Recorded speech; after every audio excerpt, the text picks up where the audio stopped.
그때 일이 발생했죠. KT 그 아현지사 그 지하에 화재가 발생해가지고요 난리가 났습니다.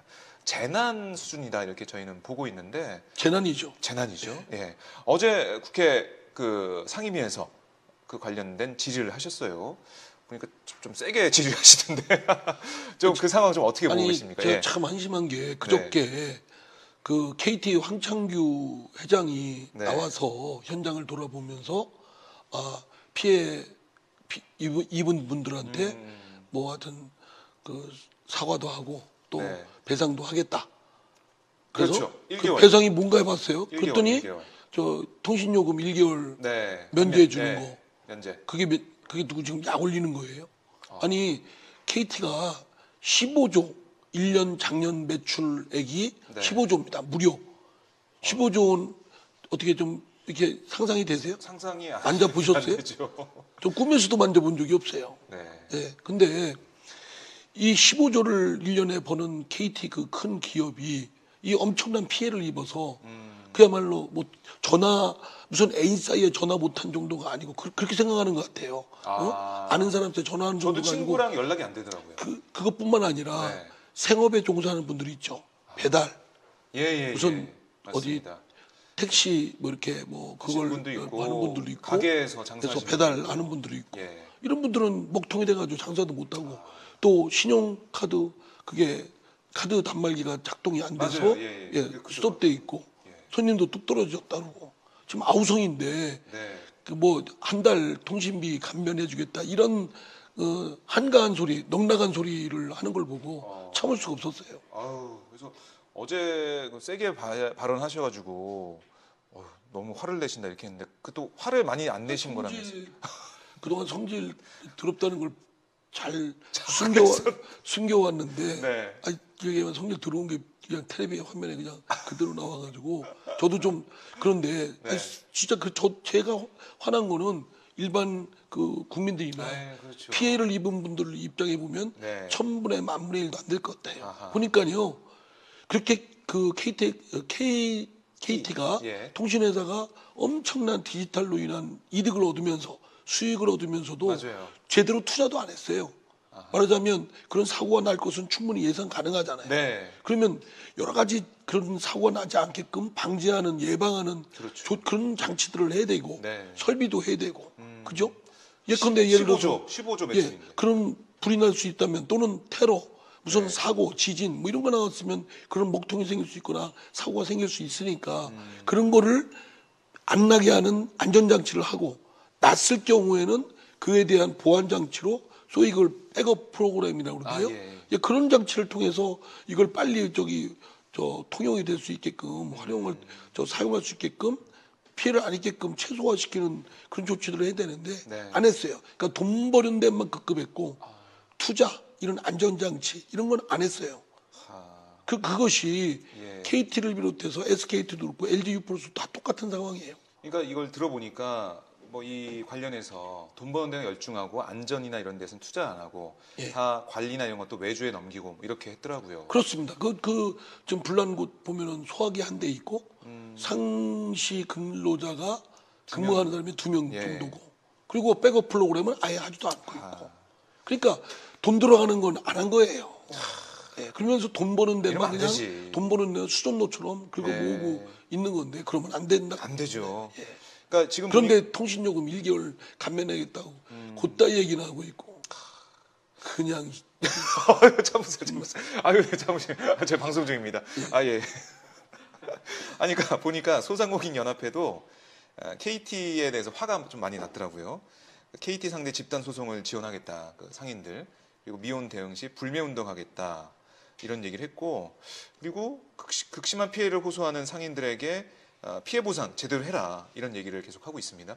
그런데 쭉 보니까 간접 피해라고 하죠. 그러니까 이게 실질적으로 피해를 입은 건 맞지만 간접적인 피해 이런 건 좀 잘 보상이 안 되는 판례들이 많더라고요. 그러니까 그거는 판례가 과거의 판례가 옛날 전체주의 시대 때 군국주의 시대 때 그런 독일 일본 판례를 베끼다 보니까 그렇게 된 겁니다. 그러니까 피해자 쪽에 그런 구제 측면에 주안점을 두기보다는 피해를 입힌 가해자 쪽 국가나 또는 기업, 이 가해자 쪽의 그런 책임을 조금 경감시키는 한계를 두는 쪽에 주안점을 두다 보니까 그걸 방점을 찍다 보니까 그런 손해배상의 범위가 이게 제한적인 거예요.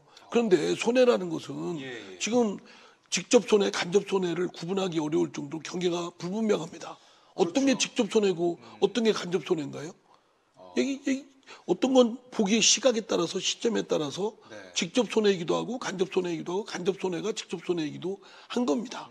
또 1차 손해, 2차 손해, 3차 손해이지만 그 1차 손해가 2차 손해, 3차 손해는 1차 손해가 없으면 1차 피해가 없으면 안 생길 일이에요. 그죠?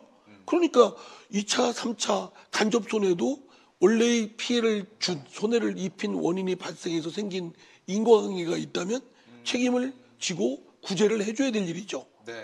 그러니까 옛날에 지금 우리나라 민법에도 그 직접 손해, 특별 손해를 구분하고 특별 손해는 그 알았거나 가해자가 또는 알 수 있었을 때만 책임을 지도록 한 게 있는데 이걸 입법적으로 개선을 해야 되겠지만 개선을 안 하더라도 개정을 안 하더라 전제라도 판례가 전향적으로 그 직접 특별 손해의 부분 또 특별 손해 중에서도 알 수 있었다는 것을 넓게 인정하면 저는 손해 구제 피해 구제를 받는 데는 넉넉하게 할 수 있다고 생각되거든요.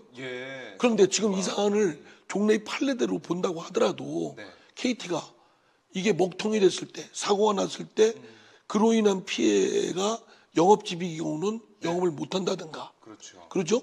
뭐 전화 통화만 못 하는 게 아니라 그로 인한 배달 못 한다든가 다양한 업종이 생겼잖아요. 이제 이 모바일 핸드폰은 옛날처럼 전화 통화만 하는 게 아니라 생계 수단이 됐습니다. 그렇죠?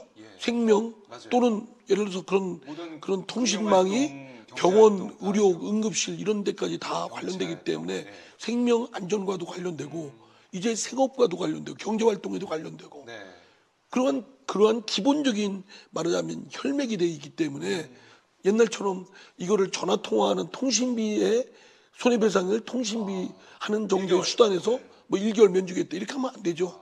그건 통신수단일 때의 기준이고 지금은 통신수단이 이제는 먹고 사는 문제, 생명 안전에 관한 병원 이런 문제까지 다 모두가 관련되기 때문에 이 손해를 다 배상해야 되고 이런 피해에 대해서는 충분히 KT 정도의 큰 기업은 알 수 있었을 것은 능히 짐작이 되는 거죠. 그러면 배상해야죠. 영업 손해 다 해야 됩니다. 그러니까 이거 보면 그 재료를 사놓고 주말에 장사가 안 돼가지고 왜냐하면 현금 가지고 가시는 분들이 많이 없잖아요. 카드 많이 쓰잖아요. 다 그렇죠. 그러니까 장사가 안 돼서 이 재료를 다 버리신 분도 있고 피해가 막심하더라고요. 그러니까 어떤 그 이번에 있었던 주말에 그 사고 관련해서 그 전 주말에 얼마나 매출이 있었는지 그런 걸 좀 따져봐가지고 하나하나 봐야지. 근데 대체로 이제 조그만한 음식점이라든가 이런 데는 보통 이제 면세 사업자의 경우가 많습니다. 그러니까 증빙 자료가 쉽게 있지 않을 가능성이 높죠. 이제 그런 경우는 할 수 없이 이제 카드의 사용액이라든가 이런 것들을 갖고 이제 그런 걸 증빙할 수밖에 없다고 생각되고. 그 인정이 돼야 되는 거 아니에요? 또 이제 배달 뭐 이런 앱을 통한 그런 생업하시는 분들은 이제 그 전에 했던 뭐 주문을 받았다든가 뭐 여러 가지 그런 배달 그런 앱을 사용한 실적 이런 것들이 이제 근거 자료가로 해야 되는데 좀 적극적으로 이 판단할 때 이런 것들 다 받아들여주고. 그러니까요. KT 정도 되는 기업이면 그런 얘기를 안 해도 이거 모든 피해 배상하고 영업 피해 이런 거 다 있고 우리가 더 적극적으로 하겠다라고 나오고 정부도 그렇게 해야 되는데 남일 보도 때 하고 있어요. 남일 보도 때. 1개월 얘기하고 그냥 끝나는 듯한 그런 분위기가 됐기 때문에 우리 이상민 의원님이 화가 많이 나셨습니다. 어제 국회 그 상임위 보니까 여야 의원 할 것 없이 다 질타하더라고요. 이건 누가 봐도 어느 누가 봐도 없었어요. 그 정부 관계 당국은 뭐 하는 거며. 그러니까 제가 그랬습니다. 정부 당국은 뭐 하는 거며. 정부 당국과 KT는 지금까지 뭐 했고. 또 앞으로의 대책도 보니까요. 하나만한 앵무새 같은 얘기하고 있어요. 철저히 점검하고 앞으로 그런 일이 발생하지 않도록 대책 마련하고 재발 방지 대책 마련하고 뭐 그런 겁니다. 뭐 이런 거겠지. 또 그리고 화재 원인 좀 경찰이 수사 당국에서 조사한다니까 기다려 보고. 그럼 뭐 한다는 거예요? 참 우리 국민들께서도 이번에 이 사태 겪으시면서 아니 이렇게 허술할 수가 있나? 이거 한 가지. 그리고 또 하나는 야, 이게 정말 중요하구나. 정말 이게 끊기니까 끝나는구나. 이제는요. 예. 그게 화제가 나서 그렇지 눈에 보이는 화제가 나서 그렇죠. 지금 시대는 초연결 사회라고 하잖아요. 그러니까 그렇죠. 말하자면 디지털과 관련된 이 기술이 발전하면서 우리가 많은 편익도 얻죠. 네. 그러면서 사실은 다들 연결돼 있죠. 우리 박 기자님하고 저하고도 연결돼 있고 네, 다 연결돼 네. 있어요. 지구 반대편하고도 연결돼 있고. 근데 이게 단순히 옛날처럼 서로 안부 묻고 보고 싶은 이런 사담을 나누는 그냥 단순한 통신 수단 정도가 아니고 먹고 사는 생업 문제, 네. 경제 활동의 기본, 그다음에 생명 신체 안전과 관련된 거, 사회 안전, 국방, 안보 이런 문제하고도 관련되거든요. 네. 또 핵폭탄하고도 관련됩니다. 그죠? 테러. 예. 그렇기 때문에 이게 초연결이 돼서 편익이 증대되고 있는 건 사실이지만 한편 그 기술이 고도화됨에 따라서 위험도 고도화가 됐습니다. 네. 초연결, 초위험이 같이 가고 있는 거죠. 아하. 그렇기 때문에 이 보안이 뚫리거나 네. 이런 사고가 났을 때 모든 게 그냥 먹통되는 정도가 아니고 오히려 오작동되거나 그죠? 예를 들어서 그 거꾸로 잘못된 정보나 오작동을 시키는 그렇죠. 겁니다. 네. 이러면 이제 지금까지 있던 기계들이나 이런 것들이 거꾸로 이제 사람한테 해를 입히는 아유, SF 영화에서 예, 보듯이 예, 뭐 예. 그런 게 그렇게 벌어질 수 달려듭니다. 그렇기 때문에 이제는 이런 화재 사고에 대한 예방, 돈을 버는 꾸 이런 기술을 고도의 디지털 기술을 이용하고 편익 얻고 돈 벌고 하는 데만 구가하는 게 아니라 네. 이로 인한 그림자, 역기능, 위험 이런 것도 깨우쳐서 네. 이런 것들이 생기지 않도록 최소화하는 노력, 만반에 예방하는 노력, 피해 생겼을 때 어떻게 하면 빨리 복구하고 뭐 이런 구제를 해주는가에 대한 성찰 네. 이렇게 우리가 기술 문명에 끌려다니기만 해서는 안 된다라는 인문학적인 그런 성찰도 저는 필요하다고 봅니다. 예. KT 사태로 우리가 많은 생각을 하게 되고 앞으로 이 위험을 제거하려면 어떻게 되는지 생각해 볼 수 있는 그런 사안이 됐는데 어쨌든 국회에서 좀 꼼꼼하게 어떻게 진행되는지 봐주세요. 네, 그렇게 하겠습니다. 예, 뜨거운 정치에서도 계속 살펴보도록 하겠습니다.